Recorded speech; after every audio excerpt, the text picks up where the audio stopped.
Bismillahirrahmanirrahim. Assalamualaikum warahmatullahi wabarakatuh. Waalaikumsalam warahmatullahi wabarakatuh. Alhamdulillah.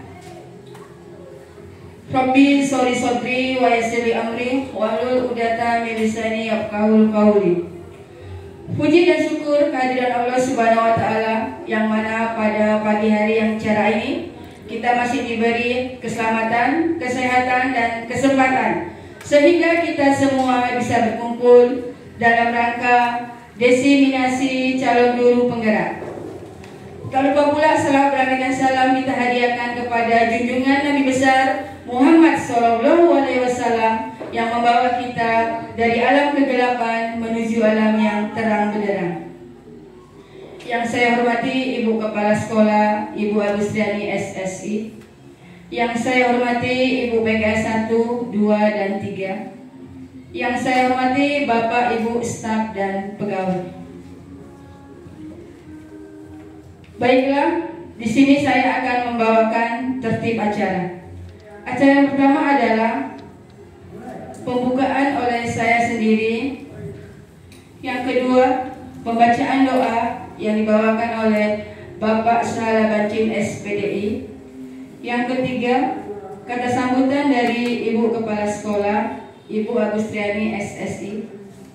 Acara yang keempat adalah pemaparan materi dari calon guru penggerak desiminasi angkatan ke-10, yaitu Ibu Andayani Sinulinga. Acara yang kelima adalah sesi tanya jawab. Yang keenam, refleksi atau kesimpulan. Dan yang terakhir adalah penutup. Baiklah, untuk mempersingkat waktu, kita masuki acara yang kedua, yaitu pembacaan doa yang dibawakan oleh Bapak Sahala Bancin SPDI. Sebelum dibacakan doa, marilah kita sama-sama mengucapkan basmalah. Bismillahirrahmanirrahim. Kepada Bapak Sahala Bancin, saya persilakan.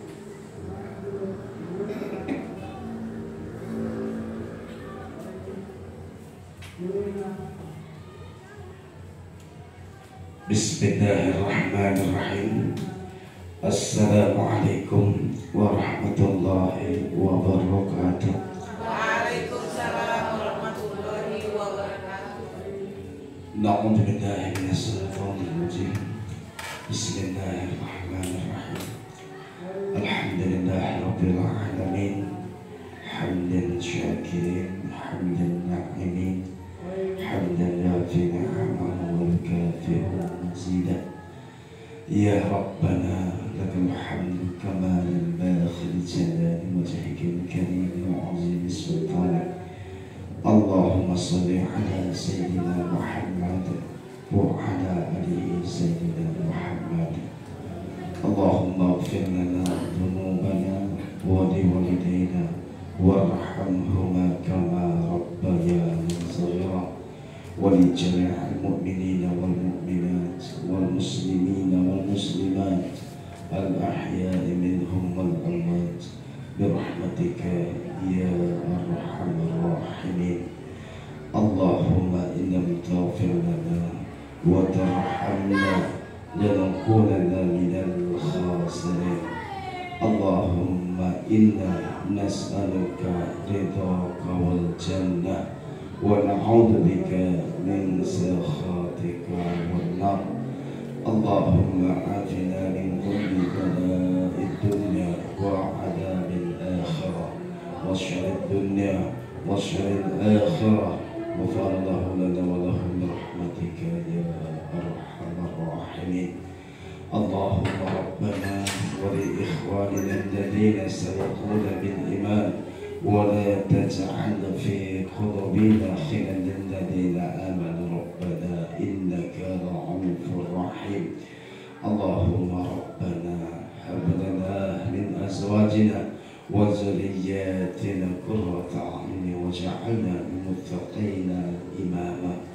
اللهم ربنا ظلمنا أنفسنا وإن لم تغفر لنا وترحمنا لنكونن من الخاسرين.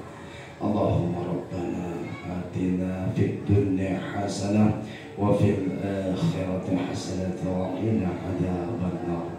وصلى الله على سيدنا محمد وعلى آله وصحبه وسلم. سبحان ربك رب العزة عما يصفون والسلام على المرسلين والحمد لله رب العالمين. السلام عليكم ورحمة الله وبركاته.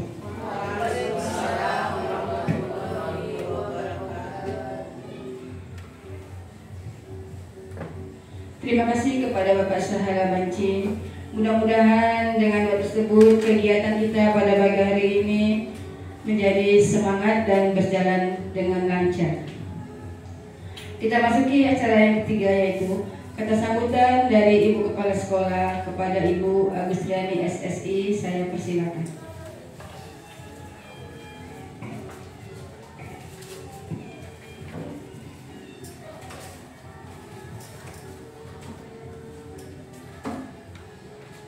Assalamualaikum warahmatullahi wabarakatuh. Waalaikumsalam warahmatullahi wabarakatuh. Puji syukur kita panjatkan kehadirat Allah Subhanahu wa Ta'ala, Tuhan Yang Maha Esa. Hari ini kita berkumpul kembali di dalam suatu ruangan untuk memberikan dukungan, kemudian memberikan semangat kepada rekan kita Ibu Andayani SPD dalam rangka kegiatan diseminasi budaya positif calon guru penggerak angkatan 10. Tidak lupa juga selawat berangkaikan salam senantiasa kita hadiahkan kepada junjungan kita Nabi besar Muhammad SAW. Mudah-mudahan kita semua mendapatkan syafaat beliau di hari yaumil kelak. Amin ya rabbal alamin. Bapak Ibu guru yang saya hormati, yang berhadir pada hari ini, dan kepada Ibu Andayani SPD, saya turut berbangga dan berbesar hati karena di antara kita sudah ada guru yang mengikuti pendidikan calon guru penggerak. Harapan saya pada seleksi calon guru penggerak angkatan berikutnya lebih banyak lagi dari sekolah kita yang mengikutinya dan lebih banyak lagi yang lulus. Bagaimanapun pendidikan calon penggerak ini merupakan pendidikan yang memberikan ilmu baru, pengetahuan baru, suasana baru, cara pandang baru tentang suatu pendidikan di Indonesia, khususnya tentang kurikulum merdeka. Bagaimana guru harus bersikap, merencanakan, memandang sesuatu dari sudut pandang yang positif, sehingga nanti bisa mengimbaskan kepada rekan-rekan lainnya supaya tercipta suasana yang kondusif dalam pembelajaran, dalam pergaulan antara teman sejawat, dan tentu saja memberikan hasil atau dampak yang baik pula untuk sekolah.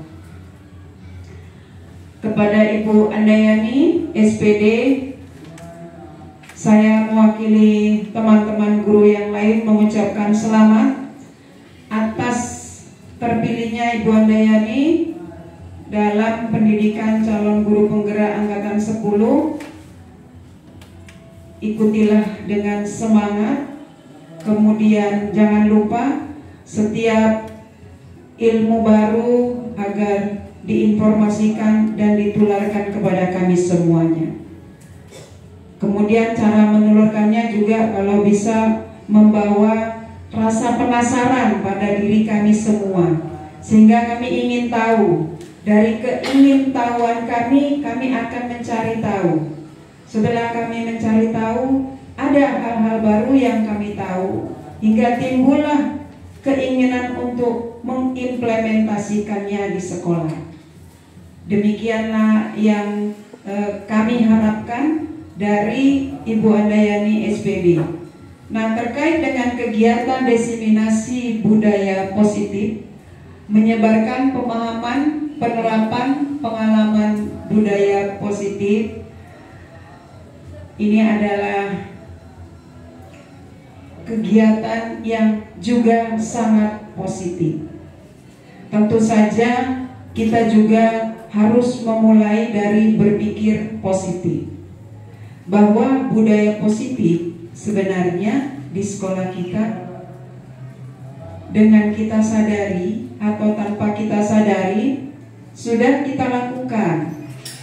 Hanya saja mungkin belum kita catat apa yang sudah kita lakukan, belum kita dokumentasikan, lalu belum kita tulis menjadi karya kita dalam suatu praktik baik. Makanya harapan saya ke depannya bukan hanya Bu Andayani saja, tapi kita semua mulailah menulis apa yang kita rencanakan. Tulislah apa yang kita persiapkan, tulislah apa yang kita lakukan, tulislah apa yang harus kita refleksikan, tulislah apa yang akan menjadi rencana kita ke depan. Lalu kumpulkanlah itu semua menjadi suatu praktik baik, tinggal menambahkan dokumentasinya. Jika kita semua yang berhadir di sini melakukan itu, maka akan terkumpullah banyak praktik baik. Kemudian praktik baik itu bisa kita tularkan ke guru-guru lain melalui PMM.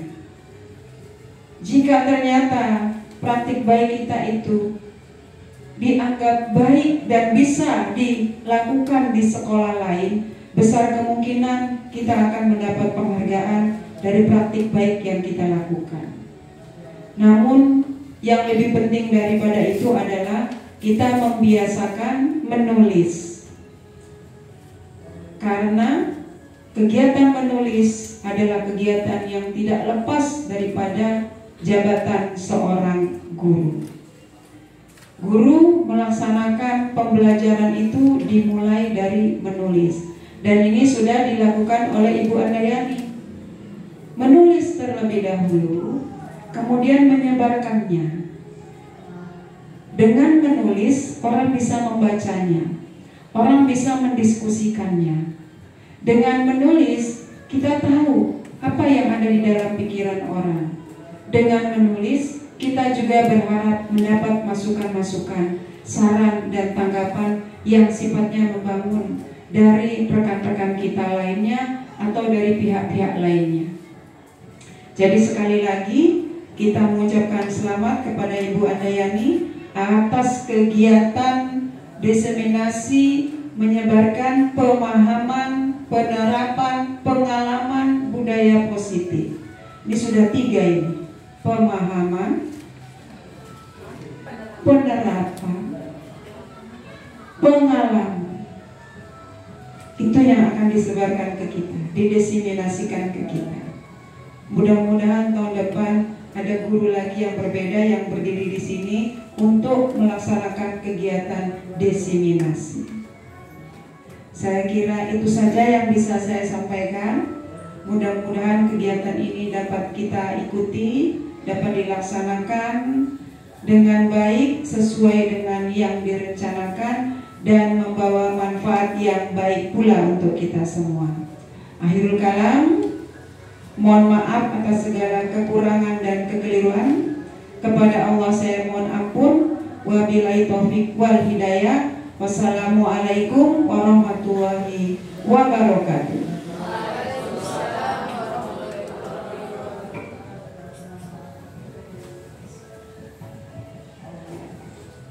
Terima kasih kepada Ibu Kepala Sekolah yang telah memberikan paparan kepada calon guru penggerak kita, Ibu Andayani Sinulinga.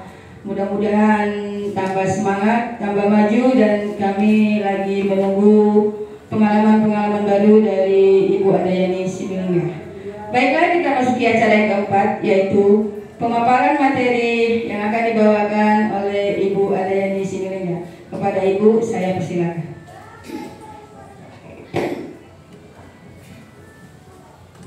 Baik, terima kasih kepada Ibu Moderator atas kesempatan yang diberikan kepada saya. Assalamualaikum warahmatullahi wabarakatuh. Waalaikumsalam warahmatullahi wabarakatuh. Kembali saya memperkenalkan diri terlebih dahulu. Nama saya Dayani Sinulinga SPD, calon guru penggerak angkatan 10 dari SMP PAB 5 Patumba. Baik, seiring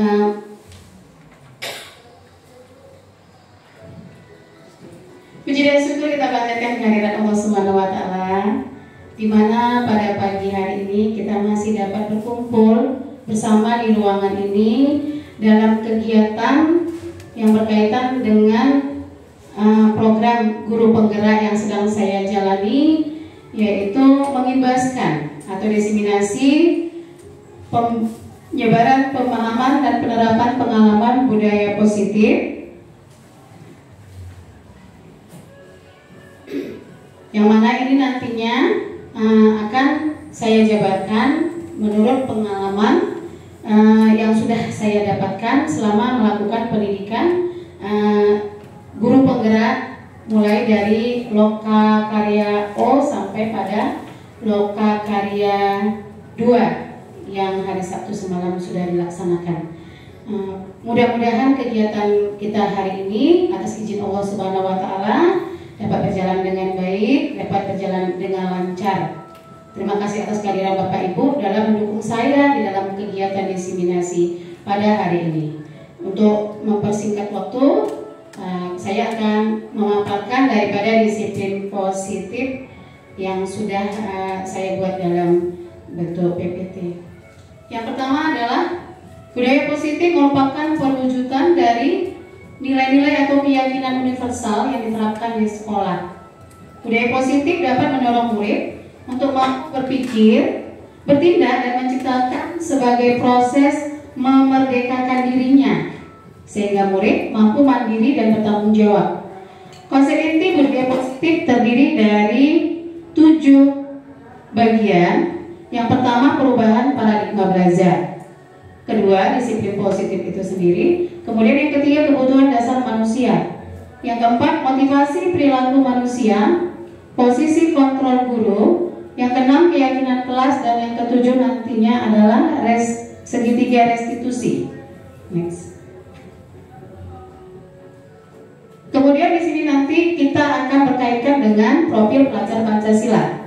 Mengapa? Karena pembelajaran dengan paradigma baru merupakan pembelajaran yang dirancang berdasarkan prinsip pembelajaran berdiferensiasi, sehingga para peserta didik belajar sesuai kebutuhannya berdasarkan tahap perkembangan sesuai teori psikolog modern untuk mewujudkan profil pelajar Pancasila. Yang kedua, masuk pada disiplin positif. Disiplin positif adalah pembiasaan-pembiasaan hal yang baik, mencakup sikap atau perilaku maupun tutur kata oleh seluruh warga di sekolah, terutama bagi murid agar dapat berkembang menjadi pribadi yang kritis, mandiri, dan bertanggung jawab. Sebagai pendidik, tujuan kita adalah menciptakan peserta didik yang memiliki disiplin diri sehingga mereka berperilaku mengacu kepada nilai-nilai kebajikan universal dan memiliki motivasi dalam diri menuju perubahan perilaku ke arah yang lebih baik. Yang ketiga, kebutuhan dasar manusia. Kebutuhan merupakan dasar manusia, sesuatu yang kita lakukan untuk mendapatkan apa yang kita inginkan. Seluruh tindakan yang kita lakukan memiliki tujuan. Semua usaha terbaik yang kita lakukan agar kebutuhan dasar kita terpenuhi dengan baik. 4. Kebutuhan dasar manusia. Yang pertama, bertahan hidup, makanan, pakaian, tempat tinggal, keamanan, dan kesehatan. Kemudian ada penguasaan, harga diri, keinginan untuk dianggap memimpin, berprestasi, diakui dan didengar. Kasih sayang dan rasa diterima dipedulikan, berbagi kerjasama, dan menjadi bagian dalam kelompok. Kemudian ada kebebasan, diantaranya itu mandiri, memiliki pilihan, mencoba hal baru, dan mampu mengendalikan arah dirinya, dan kesenangan, yaitu bermain, humor, dan antusias serta tertawa. Yang kelima, posisi kontrol guru. Ini yang paling melekat kepada diri kita ini. 5 posisi kontrol guru itu, yang pertama ternyata penghukum. Gimana nanti penghukum itu nanti ada penjabarannya. Kemudian yang kedua, pembuat merasa bersalah. Yang ketiga, guru juga bisa sebagai teman. Yang keempat, pemantau. Dan yang kelima, sebagai manajer. Contoh penerapan 5 posisi kontrol guru. Ini yang saya ambil kasusnya, murid tidak mengerjakan tugas yang diberikan guru. Yang pertama tadi adalah pembuat merasa bersalah. Dari yang 5 tadi, yang pertama pembuat merasa bersalah. Biasanya kalimat yang kita munculkan supaya seorang murid itu merasa bersalah bisa ada seperti kalimat seperti ini, yaitu kesekian kali ibu sudah ingatkan, kamu senang ya melihat ibu terus-terusan bertindak seperti ini. Nah, itu pembuat merasa bersalah, yang secara nggak sadar mungkin kita sering ucapkan kalimat seperti itu. Kemudian sebagai penghukum, kalimat yang sering kita ucapkan secara sadar atau tidak atau spontan, kita sering menyampaikan kepada siswa, berdiri di sebelah dengan kaki di depan kelas. Nah, jadi mungkin karena nggak mengerjakan PR, anak disuruh ke depan dengan hukuman mengangkat kaki sebelah. Yang berikutnya sebagai pemantau, kalimat yang sering juga kita sampaikan, kamu melakukan kesalahan sudah mengetahui konsekuensinya kan? Sekarang selesaikan dan segera kumpulkan. Biasanya ini suruh nulis kalimat yang sama secara berulang-ulang, bisa antara 50 kali sampai 100 kali. Yang mungkin pernah juga kita mengalaminya dan melakukannya. Kemudian posisi kontrol berikutnya adalah sebagai teman. Kalau sebagai teman, itu memposisikan diri itu sama dengan rekan sejawat, kalimat yang sering bisa kita sampaikan kepada siswa, ayo dong kamu kerjakan tugasnya, nanti kalau sudah selesai kita main games. Ayo dong, kalimat ayo dongnya itu membuat kita merasa setara dengan siswa. Kemudian posisi sebagai manajer, apakah kamu tahu kesalahanmu? Kalimat yang kita utarakan bahwa kita adalah memposisikan diri sebagai manajer adalah, apakah kamu tahu kesalahanmu? Keyakinan sekolah apa yang kamu langgar? Dan apa yang akan kamu lakukan untuk menyelesaikannya?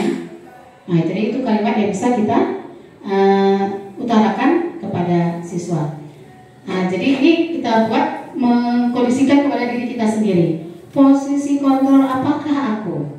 Ini perlu kita buat supaya kita bisa lebih menyadari ternyata kesalahan-kesalahan apa yang sudah selama ini kita lakukan yang sebenarnya itu tidak mendidik daripada siswa kita.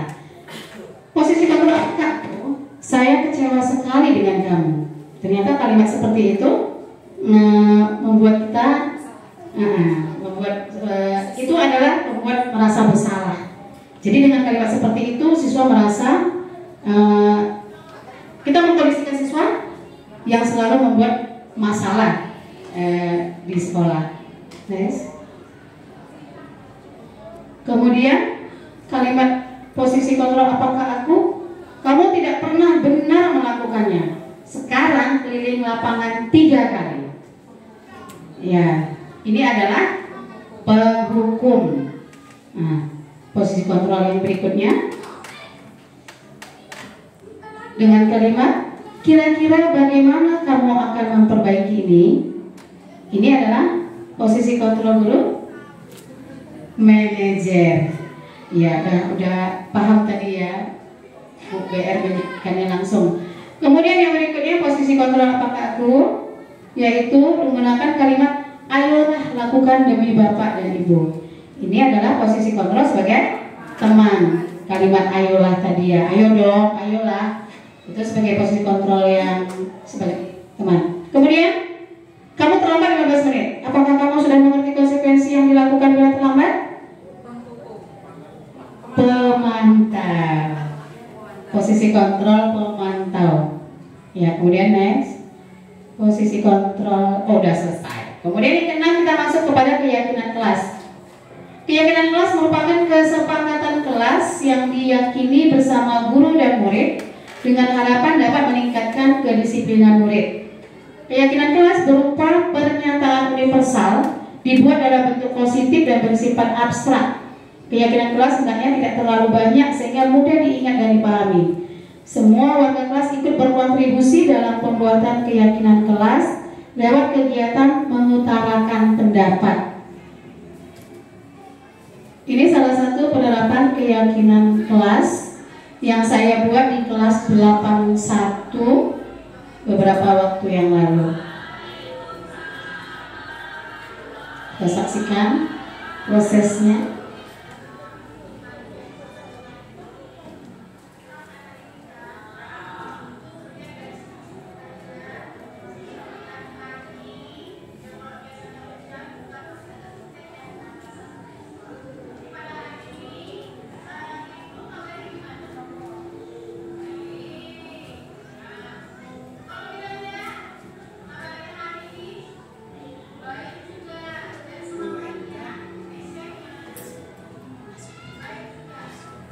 Jadi di awal pembelajaran itu dalam kegiatan penerapan keyakinan kelas ini selalu harus dibuka dengan menanyakan kabar kepada siswa kita agar timbul semangat dan ada kontribusi yang nantinya mudah mereka berikan.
Baik, itu tadi proses daripada membuat keyakinan kelas, yang mana nanti itu siswa memberikan pendapatnya masing-masing untuk menyampaikan saran apa yang kira-kira cocok untuk keyakinan kelas. Yang berikutnya berkaitan dengan keyakinan kelas itu kita harus juga memperhatikan atau berpedoman pada segitiga restitusi. Segitiga restitusi adalah suatu proses dialog yang dijalankan guru atau orang tua agar dapat menghasilkan murid yang mandiri dan bertanggung jawab. Segitiga restitusi membantu murid memiliki tujuan, disiplin positif dan memperbaiki perbuatan salah pada dirinya. Restitusi bukan untuk menebus kesalahan, untuk belajar dari kesalahan. Nah, jadi bukan untuk menebus kesalahan, namun untuk belajar dari kesalahan dan berusaha untuk memperbaikinya, menimbulkan kesadaran dari diri siswa itu sendiri bahwa dia dengan sukarela mengakui kesalahan yang sudah dibuatnya, yang mana itu mungkin melanggar dari keyakinan kelas yang sudah dibuat bersama-sama oleh mereka juga sendiri. Kemudian dalam restitusi, segitiga restitusi itu ada 3. Yang pertama itu menstabilkan identitas. Kegiatan menstabilkan identitas itu adalah berbuat salah itu manusiawi. Kalimat-kalimat yang sering kita tegaskan kepada siswa kita adalah seperti berbuat salah itu manusiawi. Tidak ada manusia sempurna yang Bapak Ibu juga pernah lakukan kesalahan seperti itu. Bapak Ibu tidak tertarik mencari siapa yang salah, tapi Bapak Ibu ingin mencari solusi permasalahan ini, dan kamu berhak merasa begitu. Jadi ini maksudnya kita jika ada siswa kita yang sudah bermasalah ataupun berantem di kelas atau lain sebagainya, tindakan yang dapat kita lakukan itu adalah yang pertama menstabilkan identitas. Di dalam menstabilkan identitas ini kalimat-kalimat seperti inilah yang bisa kita utarakan kepada siswa.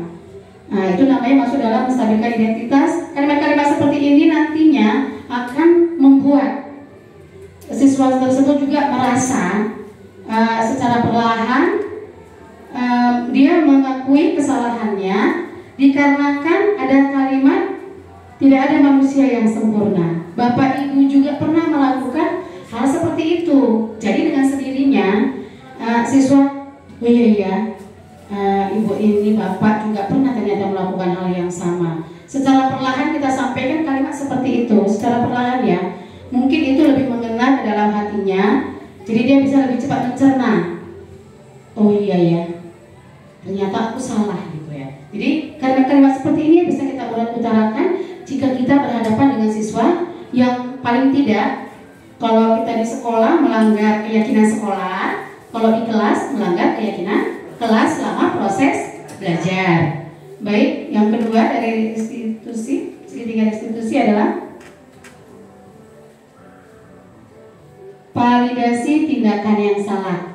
Kalimat-kalimat yang bisa kita utarakan kepada siswa adalah, kamu pasti punya alasan mengapa melakukan hal itu, atau padahal kamu bisa melakukan yang lebih buruk dari ini, atau kamu patut bangga pada dirimu sendiri karena kamu telah melindungi sesuatu yang penting buatmu. Ini adalah validasi tindakan yang salah. Kita mengingatkan dia, menunjukkan ke dia alasan dia melakukan itu apa gitu.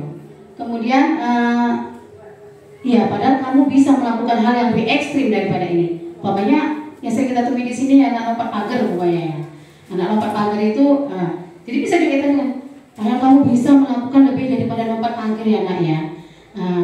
Bisa berarti kamu melakukannya itu. Jadi dia kita ajak untuk satu-satu merunut apa salah-salah yang sudah dilakukannya gitu, dengan kalimat-kalimat yang seperti itu. Atau seperti yang ketiga, kamu patut bangga pada dirimu sendiri karena kamu telah melindungi sesuatu yang penting buatmu. Ini mungkin yang berkaitan daripada mempertahankan daripada haknya yang mungkin diganggu, dicuri atau diperlakukan tidak adil oleh teman yang lain. Kemudian yang ketiga, dari segitiga restitusi, menanyakan keyakinan kelas. Kita kaitkan kepada keyakinan kelas.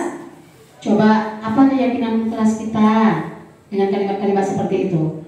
Nilai-nilai apa yang kita telah sepakati? Atau kalimat seperti apa gambaran kelas yang ideal menurut kamu?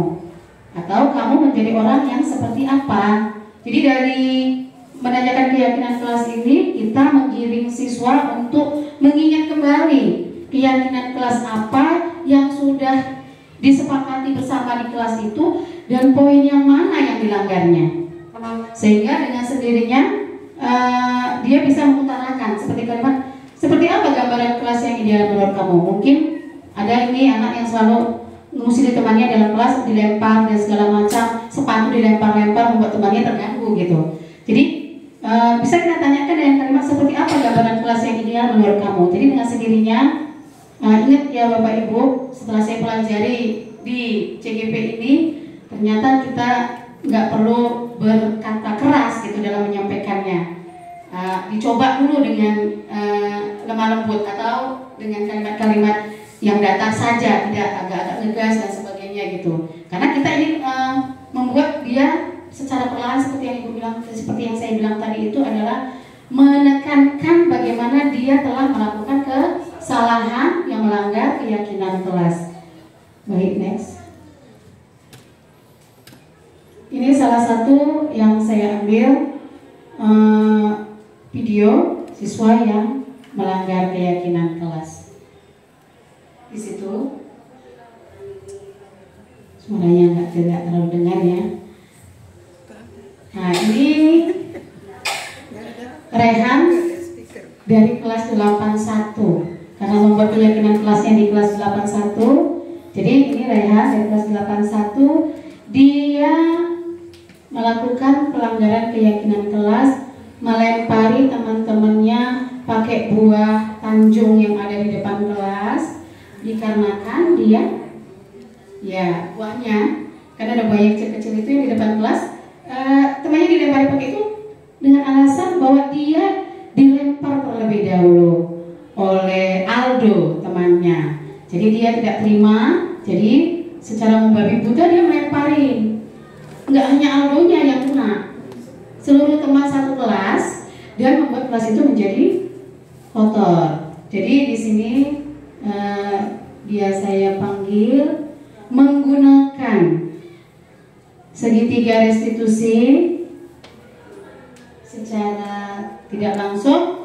Dia perlahan menceritakan, ya, menceritakan alasan-alasannya. Pertama memang dia tidak mau menjawab, sepertinya dia masih kesal kepala gitu, karena sebenarnya inti permasalahannya tadi Aldo yang mengganggu dia. Nah, tapi dia yang dipanggil karena dia sudah agak lebih ekstrim melakukan pembalasan. Jadi ini saya panggil, saya tanyakan menggunakan pendekatan segitiga restitusi, sehingga Rehan menceritakan sampai pada dia meyakini dirinya melanggar keyakinan kelas, yaitu saling menghormati dan menghargai antar sesama teman dan guru.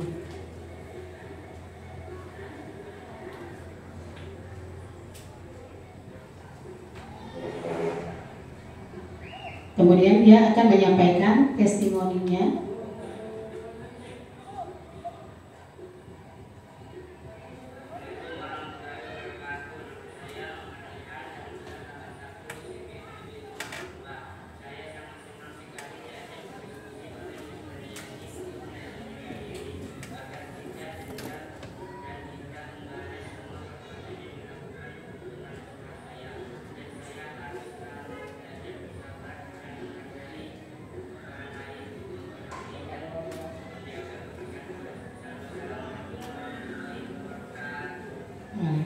Oke, itulah pendekatan segitiga restitusi yang saya lakukan di kelas.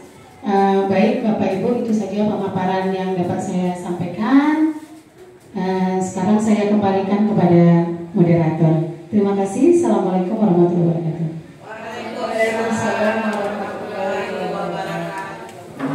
Terima kasih kepada Ibu pemateri yang telah menjabarkan ternyata banyak ilmu yang dapat kita serap dari Ibu pemateri ini, ya. Kita masuki sesi berikutnya, yaitu sesi tanya jawab. Kepada Bapak dan Ibu, saya persilakan untuk 3 orang sesi tanya jawab. Silakan, siapa duluan? Ya, kepada Ibu, tolong bibitnya.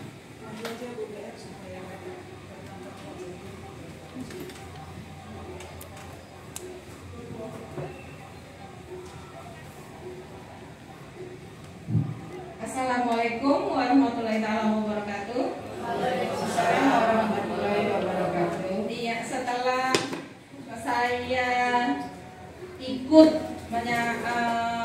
menyaksikan atau mendengar pemaparan yang telah disampaikan oleh Ibu Andayani Sinulinga, memang banyak yang saya ketahui, tetapi saya ingin menanyakan sesuatu, yaitu mengapa sih Bu keyakinan kelas itu dapat membangun budaya positif di sekolah. Itu saja. Wabillahi taufiq wal hidayah. Assalamualaikum warahmatullahi wabarakatuh.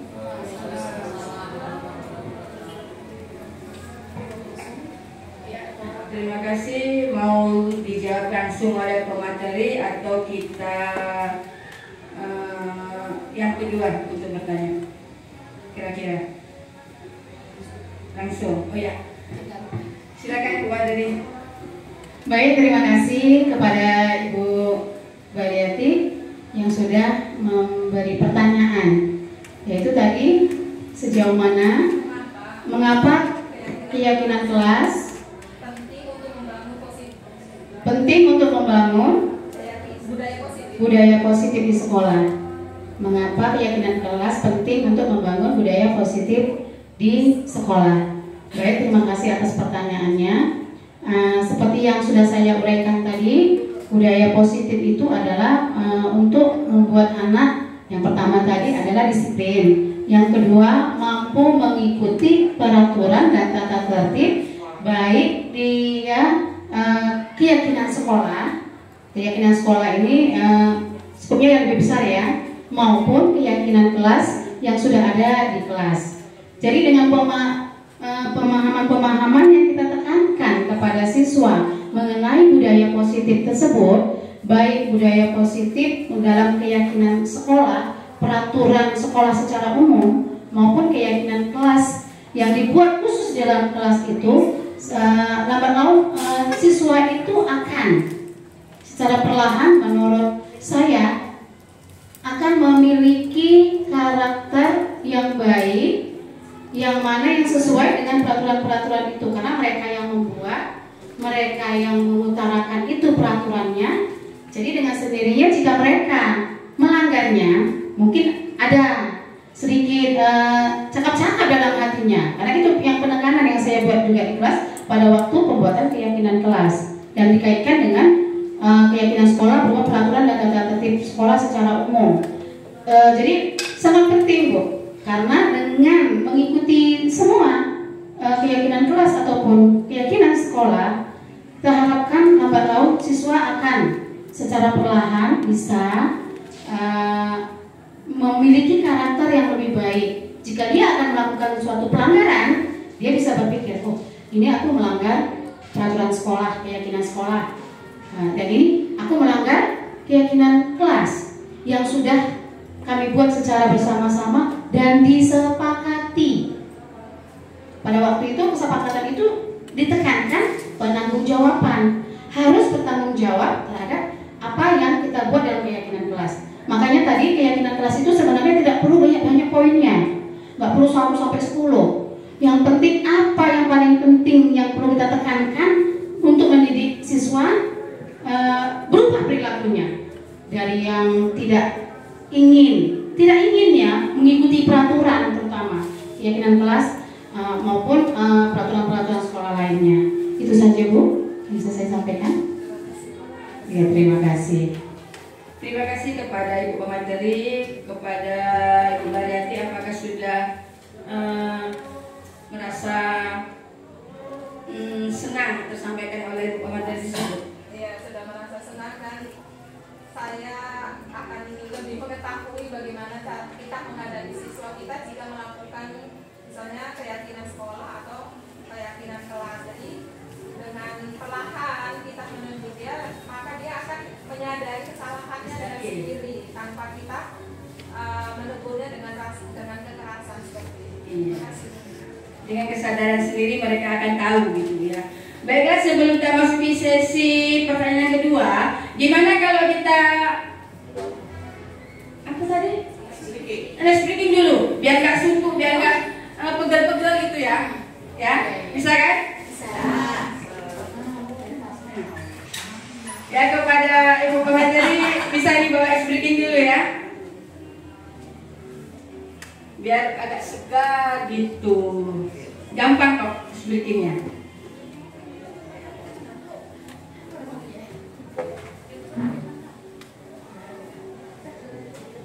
Dan silakan Bu Pemateri. Baik, oke, ice breakingnya ya, dan nggak pernah kali kita. Ice breakingnya ini dulu aja bisa. Kita nggak gerak-gerak ini. Kita belajar konsentrasi aja. Fokus ya. Ice breakingnya adalah Otak kanan dan otak kiri ya. Menyebutkan nama masing-masing tapi dibalik Dari belakang. Oh, Iya, nggak usah nama-nama pribadi ya, bisa menyebutkan nama teman di sebelahnya secara terbalik. Contohnya tadi ya, maaf, Ibu Kepala Sekolah Agus menjadi Suga, gitu. Iya. Nah, ya Bu ya, menjadi Suga. Dibalik. Silakan nama di sebelahnya. Baiklah, kita mulai ya. Kita fokus ya, otak kanan dan otak kiri ya. Kita punya nama panggilan. Tapi kan nama panggilan kita sebutkan. Nama kita sebutkan dari belakang hurufnya. Ya, kita mulai dari saya ya, bergilir ya. Dari saya lanjut, Bu Aya lanjut, Bu Eska, Bu Mary, Bu Yuli, lanjut seperti itulah. Iya, gitu tadi. Oke, saya sebutkan nama teman saya di sebelah. Sebelum saya minta maaf adalah Ibu Suga. Silakan selanjutnya. Nama panggilan saja biar gampang. Ya kan Bu? Kalau panjang kira-kira susah nggak itu? Payah nggak? Payah nggak? Kecuali namanya emang pendek aja ya. Seperti saya sendiri lah. Siti Nurhawana, Ana Waha Noa Itis.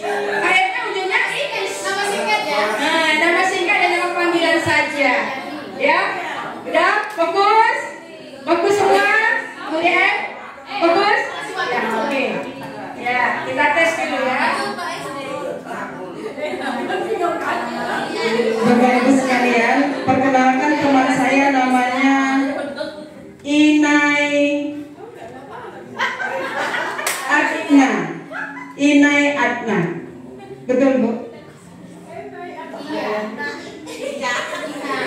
Inai. Betul. Inai Adna.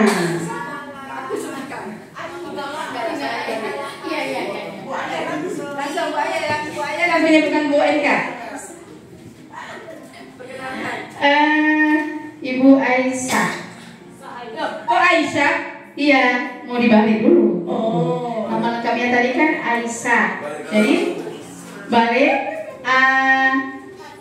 Asia ya. Iya kan? Aisyah.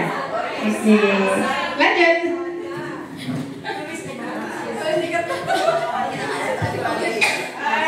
Di sebelah saya Ibu Hamipat. Nama aslinya dulu. Nama aslinya Ibu Fatimah. Kebalikannya Hamipat. Oke, di samping saya adalah Pak Yudi. Kalau dibalik jadi Pak Iduy.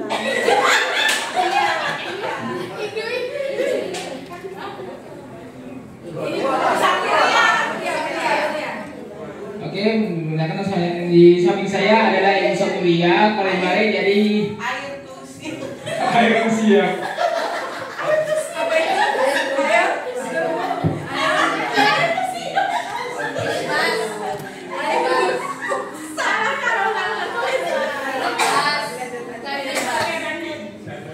Dan terima kasih teman sebelah saya namanya Mary, dipanggil Irem.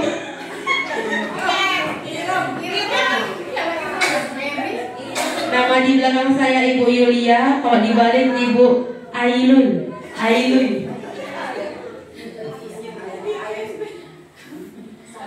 Salah ya? Nama asli Pak SD. SD itu salah, kalau dibalik jadi Alahas.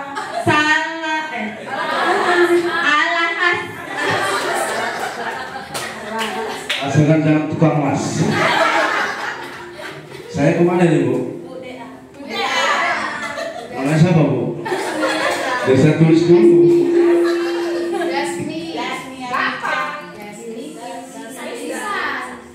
Baik, terima kasih Bapak Ibu. Ini adalah mengasah otak kiri dan kanan. Ya, semoga kiranya apa yang kita lakukan ini ya mudah-mudahan otak kita selalu berguna, berfungsi. Baik, perkenalkan teman di samping saya namanya Ibu Dasmi. Kalau dia dibalikkan menjadi Imsak, bukan Imsak ya, tapi Imsak. Ya Bu, betul Bu. Imsak. Imsak. Ya, imsak pakai D ya Bu. Ya, terima kasih.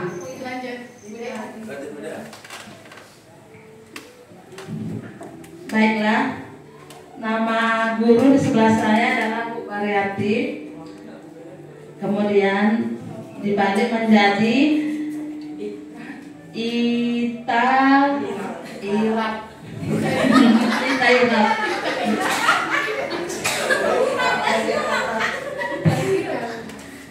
Iya.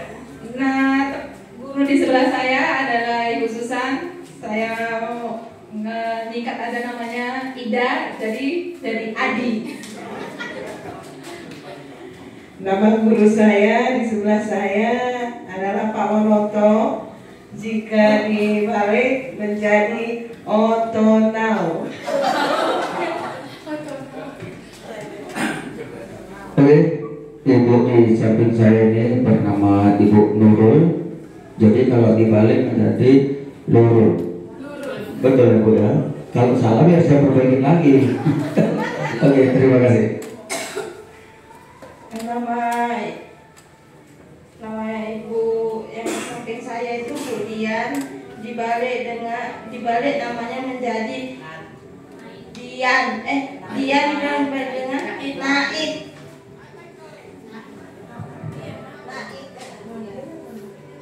Di ujung sana panggilannya Pak Gata, kalau dibalik jadi Ite, bukan apa? Ite. Ayo Pak Gata silakan.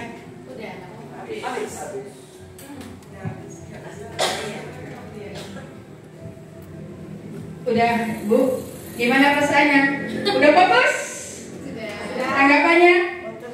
Otak kanan dan otak kiri, ternyata nama kita setelah dibalik beraneka ragam bacaannya sampai kita bingung, ya kan? Itu masih nama panggilan saja, nggak nama lengkap. Tadi Pak Sahala tadi untung nggak apa ya Pak ya? Ala khas, untung nggak alahab, masih untung juga, ya? Bukan alahab. Alahab itu salah balikkan deh Bu. Tapi nggak apa-apa, alahab kan surah itu. Ya, itulah ya. Ini kita biar lebih fokus, lebih semangat untuk materi kita dan kita semua. Kita masuki sesi yang kedua yaitu bagi yang mau tanya jawab silakan. Siapa di antara kita? Ya, kepada Ibu Satria saya silakan. Maju ke depan.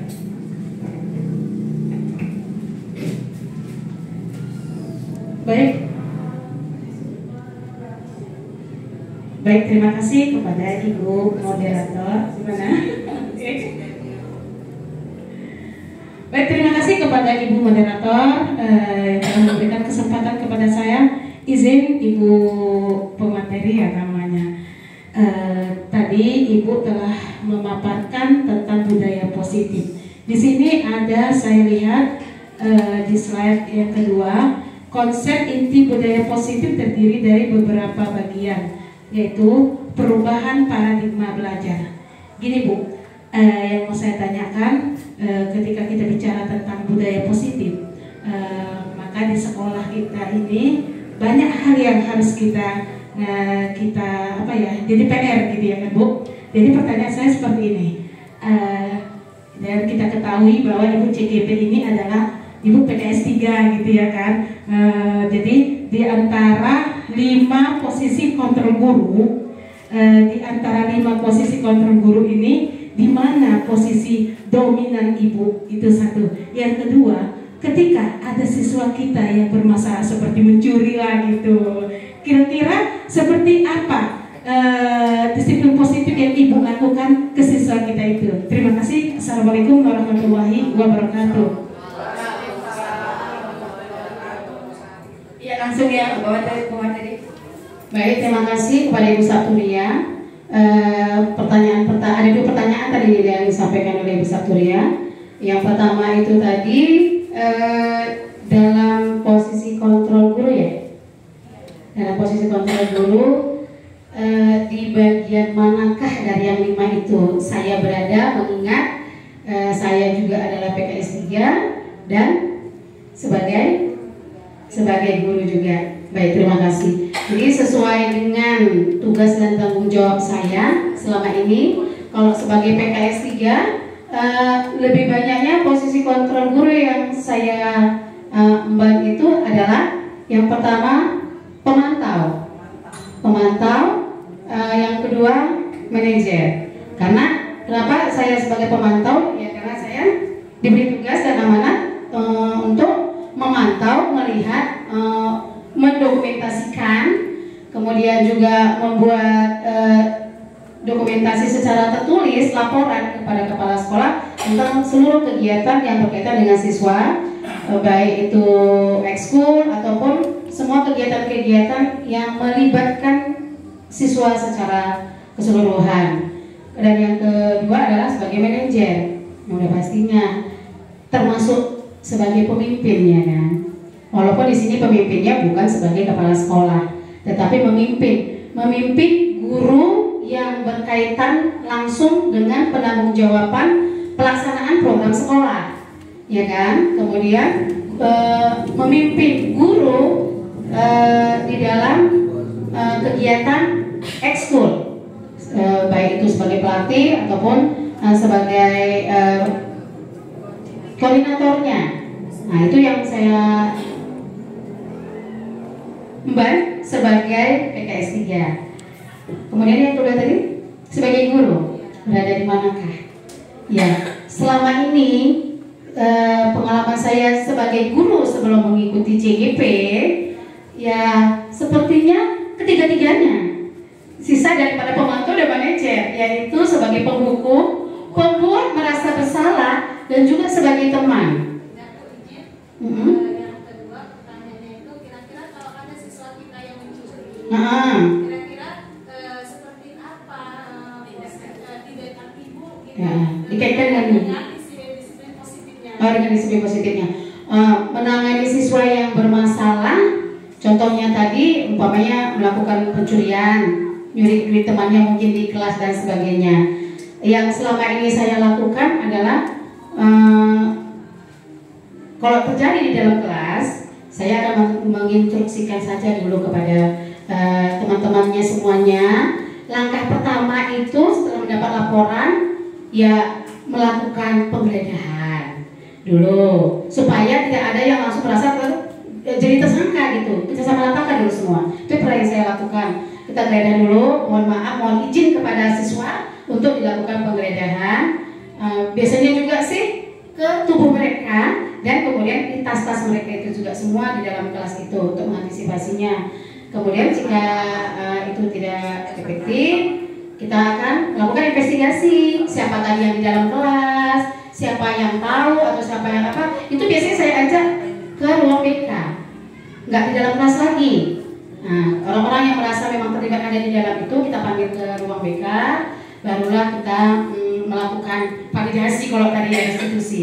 Kita tanya jawab kepada siswa tersebut, pelan-pelan akan kita korek ya. Mudah-mudahan di antara mereka itu bisa memberikan jawaban siapa, atau mereka mungkin sebagai pelaku juga mungkin bisa mengakui bahwa mereka yang melakukannya dan sebagainya.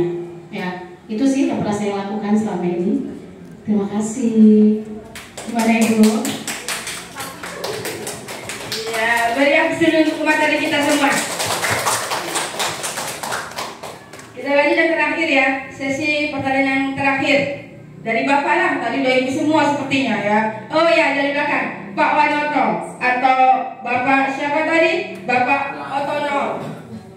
Silakan Pak.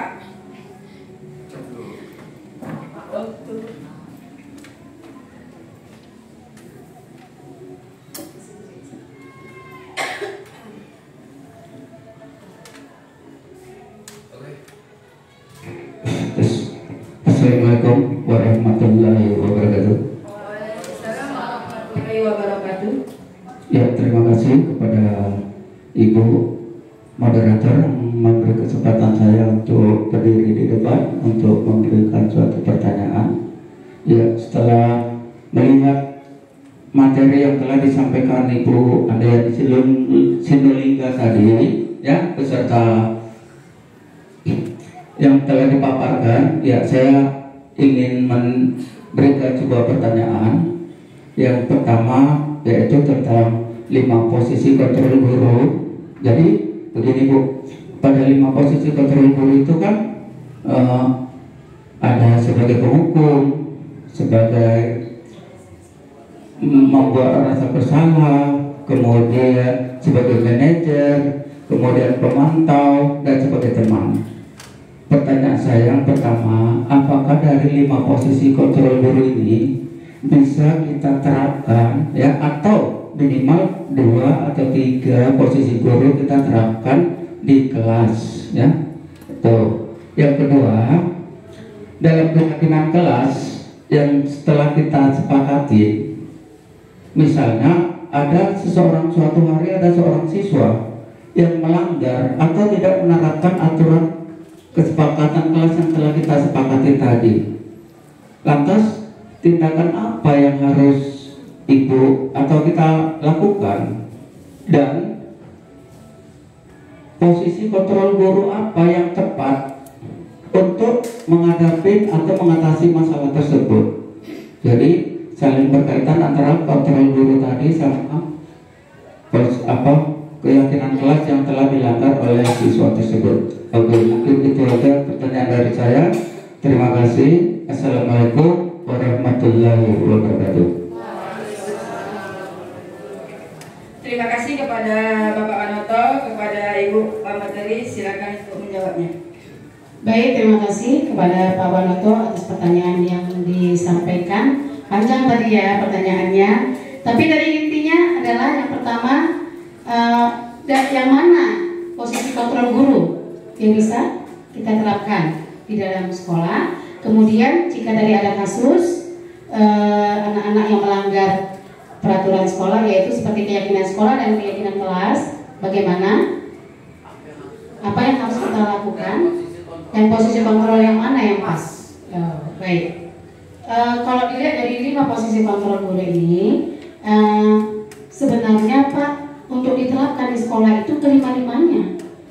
Nah, kelima-limanya harus kita miliki di 5 posisi kontrol guru, sebagai penghukum, pembuat merasa bersalah, sebagai teman, pemantau, dan manajer. Cuman di sini kan ada pembuat merasa bersalah itu kesannya jadi gimana gitu ya. Jadi kan udah ada dari langkah-langkahnya. Kalau kita sebagai penghukum itu gimana, pembuat merasa bersalah gimana, dan sebagai teman, kalimat-kalimat apa tadi kan sudah disampaikan ya. Dan yang pastinya sebagai pemantau dan manajer. Kalau 5 posisi kontrol guru, ya ini yang kelima-limanya harus kita terapkan di sekolah, di kelas, ya, ataupun sebagai kita wali kelas harus kita terapkan kelima-limanya, ya. Karena ini kayaknya udah pas sebagai bagian dari pembelajaran itu berjalan dengan efektif dengan melaksanakan 5 kontrol ini. Kemudian tadi jika ada kasus ya, jika tadi ada kasus yang melanggar keyakinan sekolah ataupun keyakinan kelas, posisi kontrol yang mana? Nah gitu ya kan. Jadi kalau melihat dari kasusnya itu tadi, posisi kontrol manakah aku? Itu tadi yang sudah dijelaskan itu, kita lihat ke kasusnya gitu. Nah, apakah kalau memang kasusnya itu dia melanggar seperti tadi video yang saya tunjukkan tadi ya, mengganggu temannya, mengganggu kenyamanan teman-temannya, kemudian juga mengotori kelas dan sebagainya. Jadi di situ tindakan kita adalah sebagai teman, pemantau, dan manajer. Kita sebagai guru dalam menanganinya. Dan jangan lupa menerapkan segitiga restitusi, ya kan? Yang pertama tadi memvalidasi, kemudian juga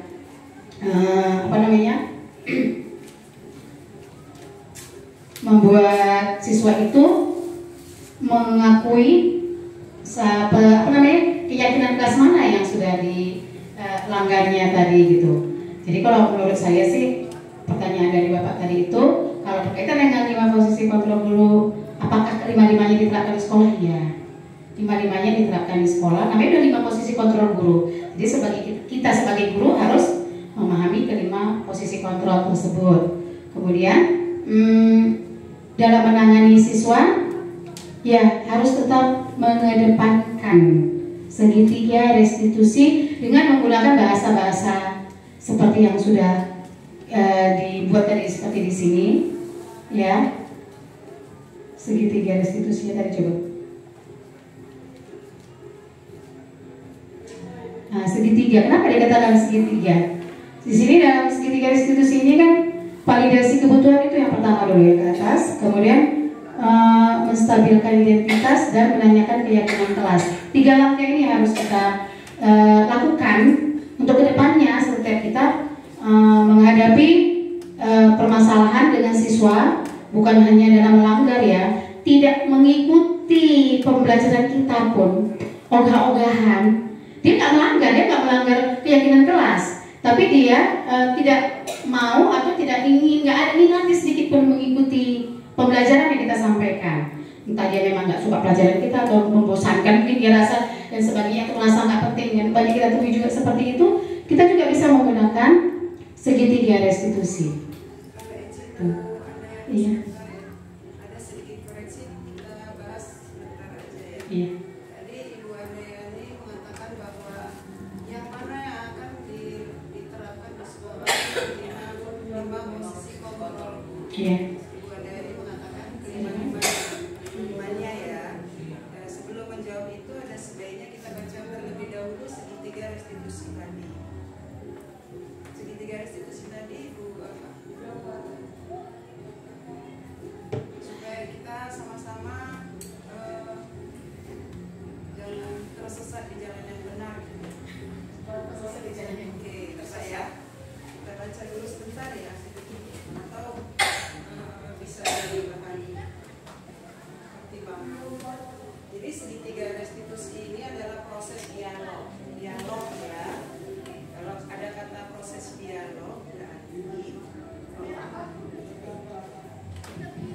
ada kata proses dialog.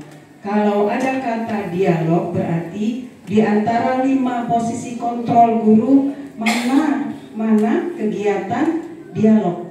Di posisi mana ada kegiatan dialog? Itu yang pertama. Kemudian yang dijalankan oleh guru atau orang tua agar dapat menghasilkan murid yang mandiri dan bertanggung jawab. Kembali lagi dari 5 posisi kontrol guru, posisi guru yang manakah yang kira-kira nanti dapat menghasilkan murid yang mandiri bertanggung jawab? Apakah guru dengan posisi kontrol sebagai penghukum? Apakah sebagai teman, pemantau, atau manajer? Membantu murid memiliki tujuan. Kita membantu murid memiliki tujuan, disiplin positif, dan memperbaiki berbuat salah dirinya setelah restitusi berbuat salah dirinya. Restitusi bukan untuk menebus kesalahan, namun untuk belajar dari kesalahan. Di antara 5 posisi kontrol guru, mohon maaf Bu Andayani, kira-kira yang menerapkan segitiga restitusi ini posisi kontrol guru yang mana? Nah, coba kita balik ke Bu Sabtu ya. 5 kontrol guru. Berapa? Ini. Oke. Ada penghukum, ada pembuat rasa bersalah, ada teman, ada pemantau, dan ada manajer. Oke, sekarang kita lihat ya Bu Andayani ya. Geser Bu Sabturia. Dan next. Nah, pembuat rasa bersalah mengucapkan kata kesekian kali Ibu sudah ingatkan. Apakah ada dialog di sini? Penghukum berdiri di sebelah dengan kaki di depan. Next, Bu Sabturia. Pemantau, kamu melakukan kesalahan sudah mengetahui konsekuensinya. Sekarang selesaikan dan segera kumpulkan. Ini sepertinya instruksi ya. Ayo dong kerjakan. Tugasnya nanti kalau sudah selesai kita main game. Oke, sekarang yang manajer. Apakah kamu tahu kesalahanmu? Ini adalah pertanyaan, berarti membutuhkan jawaban. Keyakinan sekolah apa yang kamu langgar? Dan apa yang akan kamu lakukan untuk menyelesaikannya? Nah, Bu Andayani. Jadi di antara 5 posisi kontrol guru, mana yang menggambarkan terjadinya sebuah dialog? mohon maaf. Silakan Bu Andayani. Baik, terima kasih Bu atas pencerahannya juga. Namanya masih ya ilmunya lebih tinggi Bu. Baik, berarti dari kesemuanya ini tadi sesuai pertanyaan dari Pak Wanoto, 5 posisi kontrol yang mana yang membuat siswa itu yang melanggar peraturan itu bisa kita tangani dengan baik tadi ya. Ternyata dari yang kelima itu ada posisi manajer, yang mana di sini terjadi dialog antara guru dengan siswa, dan itu juga nanti bisa didialogkan dan disampaikan kepada orang tua siswa, supaya mungkin jika anaknya melanggar peraturan dan tata tertib, orang tua juga mengetahuinya dan bisa juga melakukan pembimbingan di rumah, mengingatkan kembali gitu. Gimana Pak? Udah? Ya, terima kasih. Kembali kepada moderator. Iya, beri aplaus dulu kepada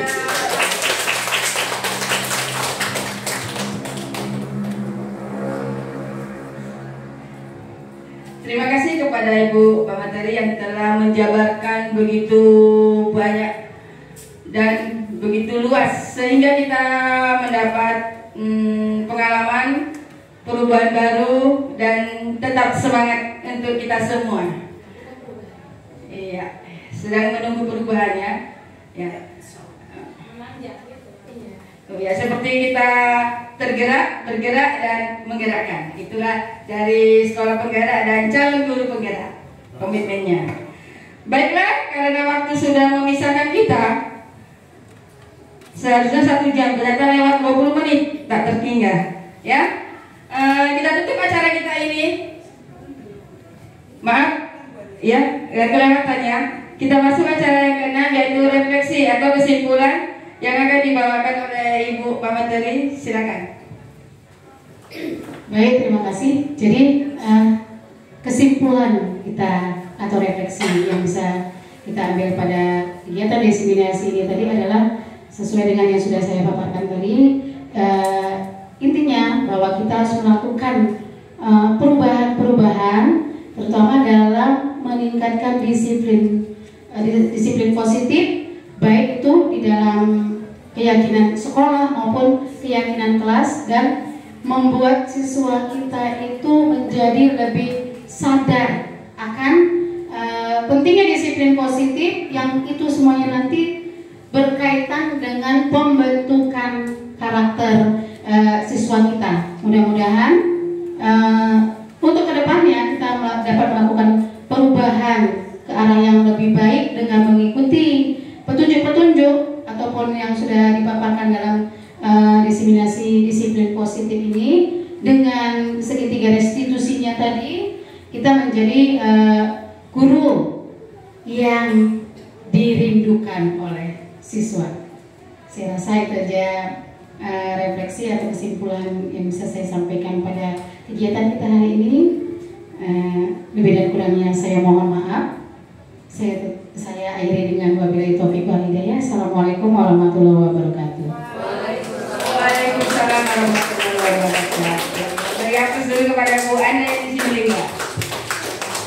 Ya, terima kasih kepada Ibu Pamateri. Kita tutup kegiatan kita ini diseminasi guru penggerak dengan mengucapkan lafaz hamdalah. Alhamdulillahirabbil alamin. Dan saya tutup. Assalamualaikum warahmatullahi wabarakatuh.